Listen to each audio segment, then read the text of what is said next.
This podcast is a proud member of Pod Nation Media Network.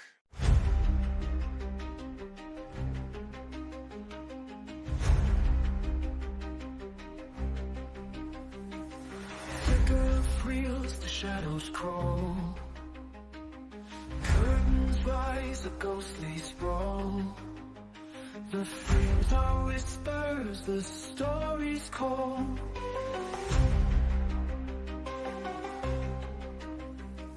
The drifters hum in a hollow tune.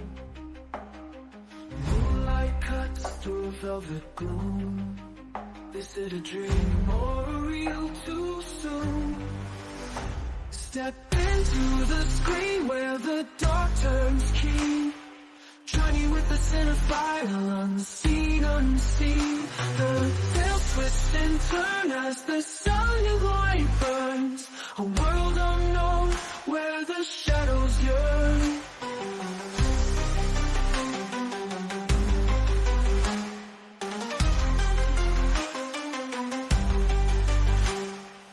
Hello and welcome, listeners, to Journey with a Cinephile, a horror movie podcast, where we take a deep dive into the world of horror cinema, from the eerie classics to the latest spine-chilling releases.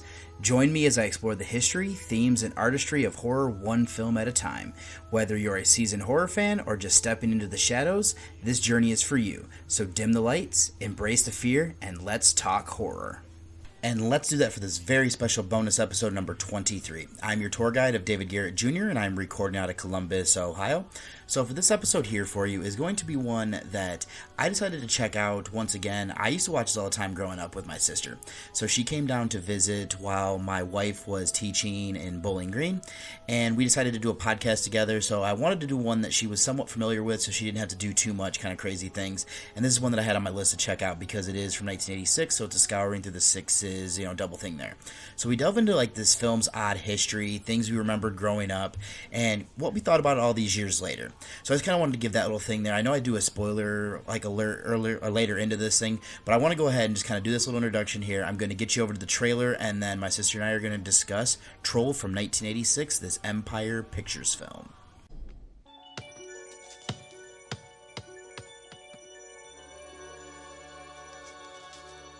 Once upon a time when the world was filled with wonder, little creatures shared the earth with humans, and magic was a way of life. Once upon a time is now. Empire Pictures presents Troll, the weirdest, the rowdiest, the most mischievous, and the scariest little creature of them all.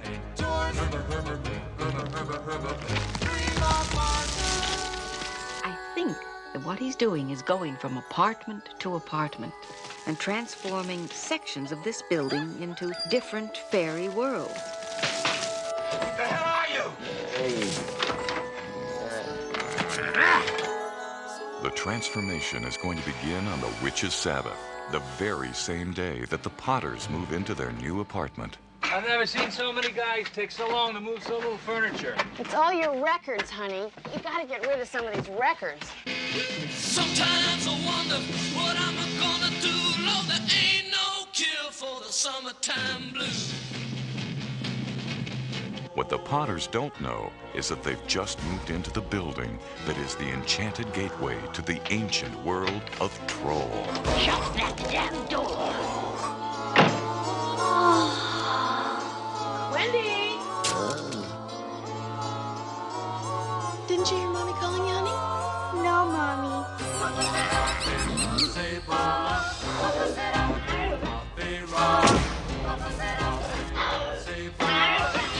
It's Daddy. It's Daddy. Harry Jr. is about to be drawn into a world beyond his wildest fantasy, and he'll need a little magic of his own to get out of it alive.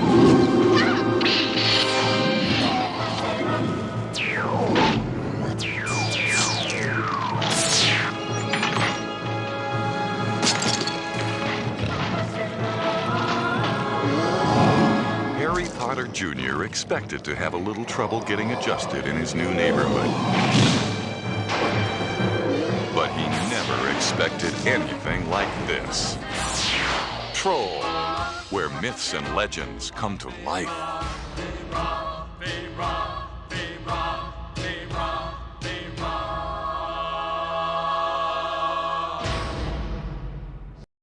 Hello and welcome, listeners. I'm pretty sure I'm actually going to do an intro outside of this, but I also wanted to do one here as I fully kind of run through the movie here. But I am being joined by somebody, but I'll get into that here in a second.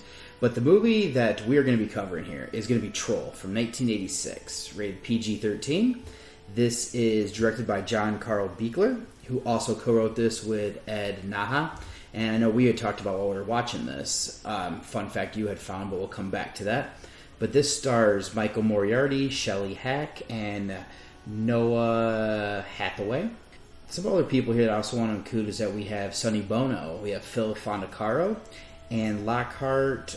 Brad Hall is actually kind of important, that we'll come back to him. Julia Louis-Dreyfus, June Lockhart. And then I feel like I know Gary Sandy, but I don't know where I know him from. And actually, as I'm looking through this, there's also a Robert Hathaway, which I'm assuming he's a police officer. I bet he's related to Noah. This is a supernatural, I would say creature feature as well, comedy, fantasy, horror film that is from the United States. This is currently sitting on a 4.6 on IMDb and a 2.7 on Letterboxd, with the synopsis being: a wicked troll king in search of a mythical ring that will transform him to human form invades a San Francisco apartment complex where a powerful witch lives. I don't feel like he was searching for the mystical ring. He's had that from the jump. I know we end up finding out later, and I'm just going to go ahead and say there could potentially be spoilers here. So, but actually in reality, it was the Witch's Sabbath is what we learn from Eunice St. Clair, that he's been waiting for, and it just so happens that a new family moves in. The daughter, who is, I don't really recognize her from anything. Jenny Beck is Wendy Ann Potter. She's actually the one who goes down into the basement, which is the laundry room, and actually finds and gets turned into the troll, and that's the form he takes. So I'm actually being joined by my sister, Allison. If you'd like to say hello. Hello. Is that she is helping me while Jamie is teaching at Bowling Green with the children, which don't really need a whole lot of help, but it's more of just when I'm trying to do one thing with another kid upstairs that I can make sure the other one does not burn the house down or just get into everything. So I can tell you're a little bit nervous. I just don't talk much. Well, it's going to be tough when we're on an audio podcast here. So, but this is one that we grew up watching. Not really sure why. I don't know why Dad bought this VHS, because this isn't really He his. liked the cover. I do like the cover that we had, because it's Turok, the troll, holding the ball. Which is how he bought a lot of his movies. Yeah, that's fair. Because this is an interesting one that we were talking about while watching this, is that this is actually this is Empire, not an early Empire film, but Empire before it became Full Moon Pictures, because Charles Band was a producer on this. His dad, Albert, was also a producer, and his brother did the music, Richard Band. So what is your memories then of watching this, even though we would watch this one fairly regularly? This was on a steady rotation for us. The little puppet guys. Yeah. The little monster creatures. I always loved them. And that one stupid song. Yeah, we were talking about that while we were watching. I don't even know why. There's just a weird musical interlude in the middle of this while Phil Fondacaro plays Malcolm Mallory, who is an English professor. Mm-hmm. He comes over for dinner. There's some confusion that's funny there. And he ends up reciting this poem from memory. Yeah. And during it, there's just this weird thing where the creatures are doing stuff. There's the little girl is supposedly making sounds. This little mushroom that lives in Eunice's house is making weird sounds. Gawain. Yeah, that's right. That's actually the person that taught Eunice to use magic. Yes, so she could be like Turok was. That's true, yeah, because she did say that he was, I think he was a knight or something along those lines. Like but then he got into magic, and then that's what she learned magic, so they would have something in common. I will give you the floor first. Is there anything that you wanted to start talking about with this movie here? No. Okay. Well, we can start with the elephant in the room here. And actually some trivia on the IMDb, it's weird is that the hero of this is Noah Hathaway, that we know from The Neverending Story, which came out before this, is what you had picked up. So it's kind of interesting that because he liked him so much. He was impressed with his acting. Okay. I mean, he does play well in Neverending Story as the boy who's in the fantasy world. He's actually in... I don't remember what that world's called. It's been so long since I've seen that one. But he is Harry Potter Jr., his dad being Harry Potter Sr., which this actually predates J.K. Rowling writing that book by about 11 years, actually, which it doesn't feel like it was that close together, but... I remember being at the mall back in the day and buying little Harry Potter figurines. Well, it makes sense, because 97, I think, was when the first book was published. Because I remember you bought the first 3 and didn't read them. Yeah, I was not a reader, but I wanted them. They were really good, though. I actually really like those. Oh, yeah, you're right. Here, as that John Carl Buechler was impressed by Noah Hathaway in that movie. Just saw that trivia there. Yeah, I thought that was kind of funny that this one... I think it's coincidence. I don't feel like she was inspired by this movie. They actually put a thing out saying it was just coincidence. Because, I mean, there's no... Because Jamie was asking about it, because she's a huge Harry Potter fan. I think she's actually watching Harry Potter, is what she texted me a little bit ago. There's a lot of just weird coincidences. Oh, yeah. But, I mean, I've said for a while, I make jokes that she knew it, but this movie is nostalgic for us, but this is not a great movie by any stretch. It's not. And so there's probably a lot of horror fans who have never actually seen this movie. So I can't imagine at the time, single mother, or I know she had a weird divorce situation. But yeah, so it's actually kind of interesting. But then the one thing you kind of brought up, the little creatures, Buechler was actually a special effects makeup artist before he got into doing this one. And he really shows that on set. It's kind of weird because they do this forest in the apartment idea, where as Turok goes room to room, he stabs them with a little needle that comes out of his ring. And then they actually turn into little monsters and little creatures. They don't do it much in the beginning, but I do love how later as this goes, like Julia Louis-Dreyfus' character becomes like a nymph, where she is like beautiful, she's half naked, and she keeps her form. Mm-hmm. Malcolm, he becomes an actual elf, where he becomes an even smaller version. I think it's funny they kept his mustache, but I don't know if that's just because you could differentiate that it was him. But they don't, any of the rooms don't really correlate with it. Well, they wanted more special effects, I read, but he had to go work on other films. Oh. And there was only 5 weeks filming. Okay, so they were rushed, it sounds like. Yeah, because I'm assuming Buechler was probably trying to keep his makeup stuff, probably what kept money coming in for him. Because he did one, I think he did Part 7 of Friday the 13th, A New Blood. I think he also directed that movie and worked with Savini on it. That's the one, it's Carrie versus Jason, what people call that one. But I mean, I think Turok looks great. Yeah. That effect holds up really well because Phil Fondacaro is actually the one inside of that. Oh, yes. He's a regular of Full Moon Pictures. Charles Band was a huge fan of working with him. I actually really like him. I think he's a great actor for probably one of the better little people actors up there with Warwick Davis, is that they just are able to do so much, and the design and how he brings it to life is great. I love the different faces they have for Turok. There's quite a few. Because you have the ones where he's like smiley and he kind of looks like he's not that scary, and then when he gets angry, he gets like the teeth and showing, and especially when he's fighting with the Duke, Barry Tabor, portrayed by Gary Sandy. I think that's funny because he just whips him around and throws him onto his couch and everything like that. I was kind of working through this list here. I actually didn't realize this, is that June Lockhart, I guess, took off after this movie. Yeah. I don't know if I know her offhand, but she's the young version of Eunice. Yes. And it's her mom that actually plays the old version, which is kind of a little fun there. But, she's in Basic Instinct. Didn't know that. What do you know her from? I was watching for a while there, old Emergency, I think it's called. Okay.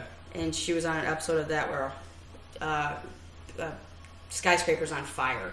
Okay. And that's where I know her from. Looks like she also did a lot of behind-the-scenes stuff. She's entangled with additional voices. I've seen Virginia, but that was back when I was working at Family Video. She's in the she does the voiceover in The Time Traveler's Wife.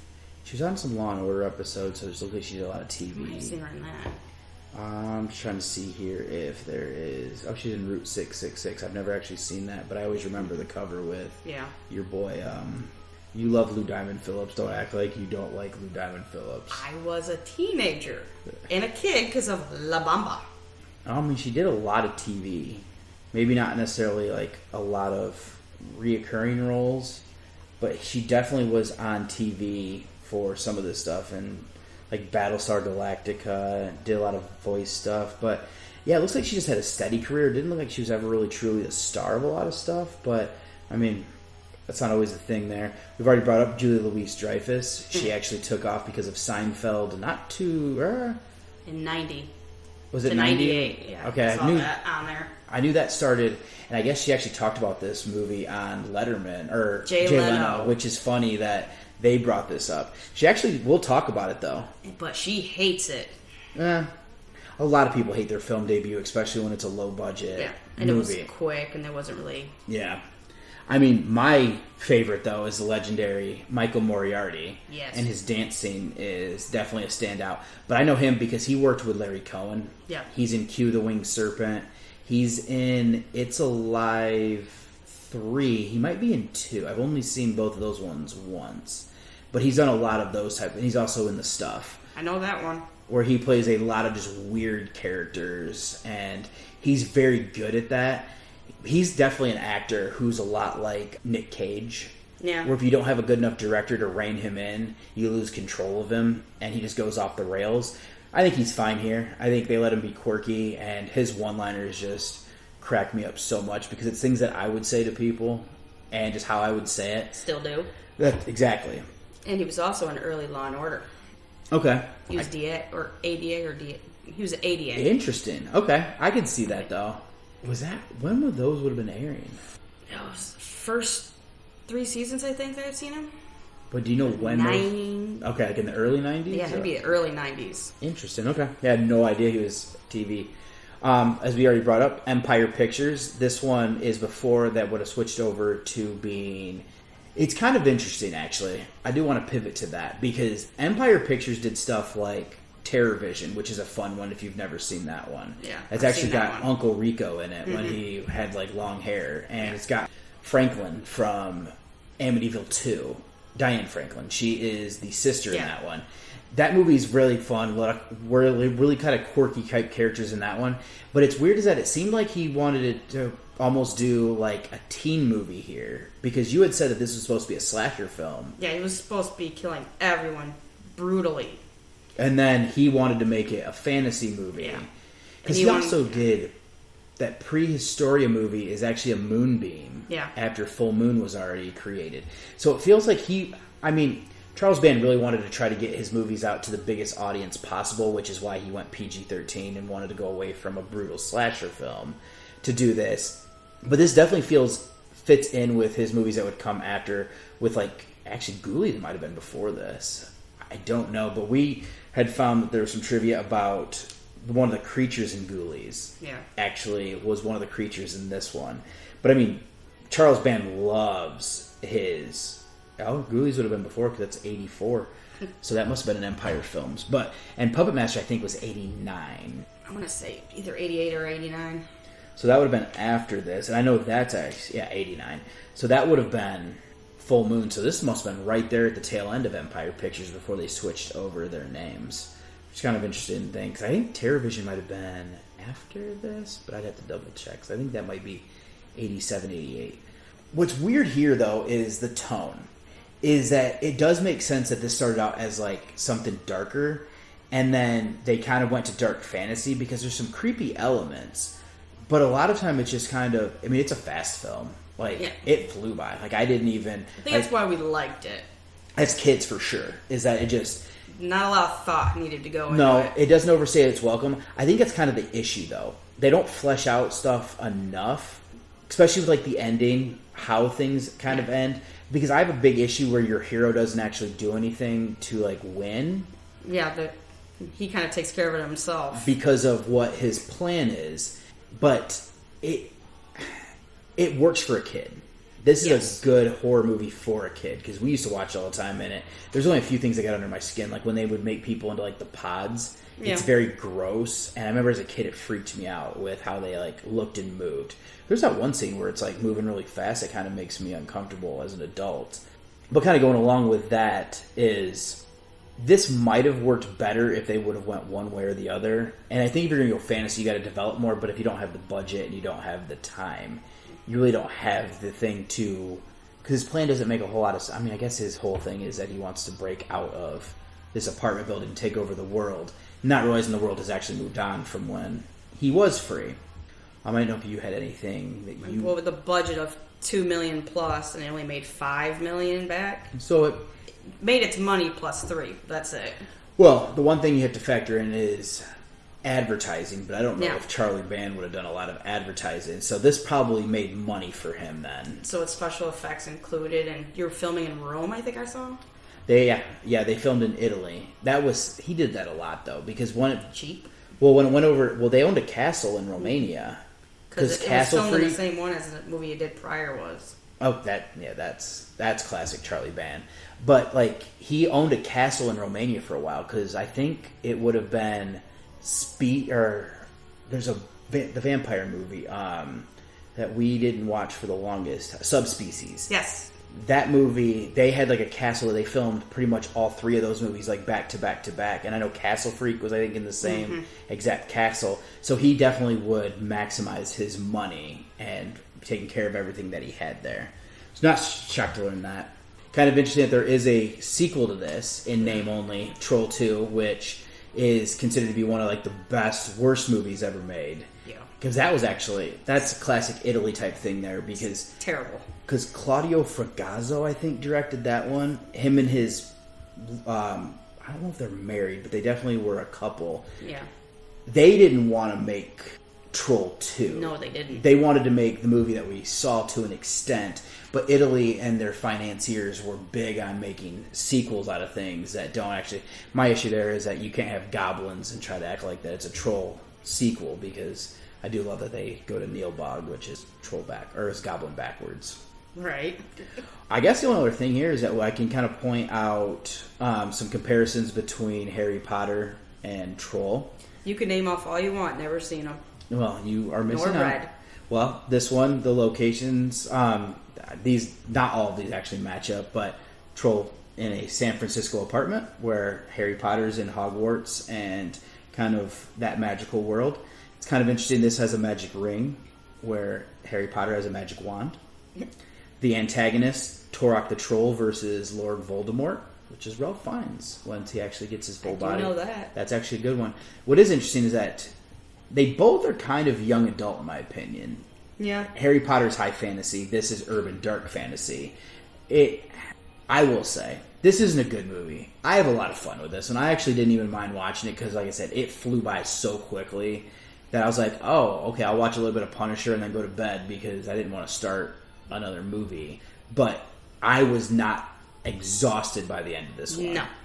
And like this is one that if I was younger I would put it on more. Just to put it on as like background, just because it's a fun one to kind of look up. You mean like going to sleep to like we used to? I don't know if I ever did this movie.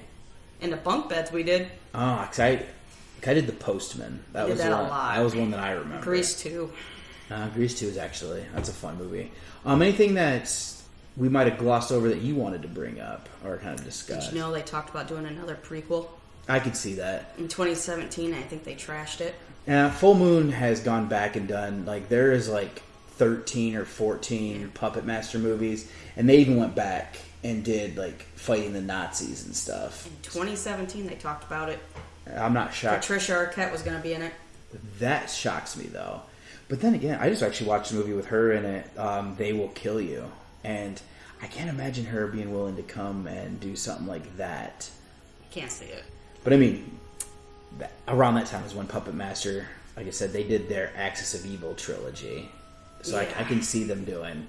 Charlie Band does love doing his money grab, cash cow type thing. So good for him, though. His job is much better than mine, we'll say. Anything else you wanted to bring up? I think that's it. That's all I got. So I'm assuming you would recommend this movie to somebody who has nostalgia for it. Absolutely. Or if you like little creature movies, this isn't bad. It's a fun movie. It never gets old. Yeah, it's not good. Especially the song part, which was supposed to be longer, but they couldn't line up the words with the puppets. I can see that. They really don't have words, so I'm kind of shocked at it. I mean, except there's ones where they're kind of like the one that's very... anything you wanted to say then before we close out? Did you have fun doing your first podcast? Wasn't as bad as I thought it'd be. I mean, I did most of the talking, but I also wanted to make sure that you didn't have to carry things because that is not... I am not a big talker. That's fair. Anything you wanted to say to anybody before we close out? Hi, Jamie. Hi, Mom. Hi, Dad. Perfect. All right, well then, I am your host here of David Garrett Jr., and I am signing off. Bye. It had been a wonderful evening, and what I needed now to give it the perfect ending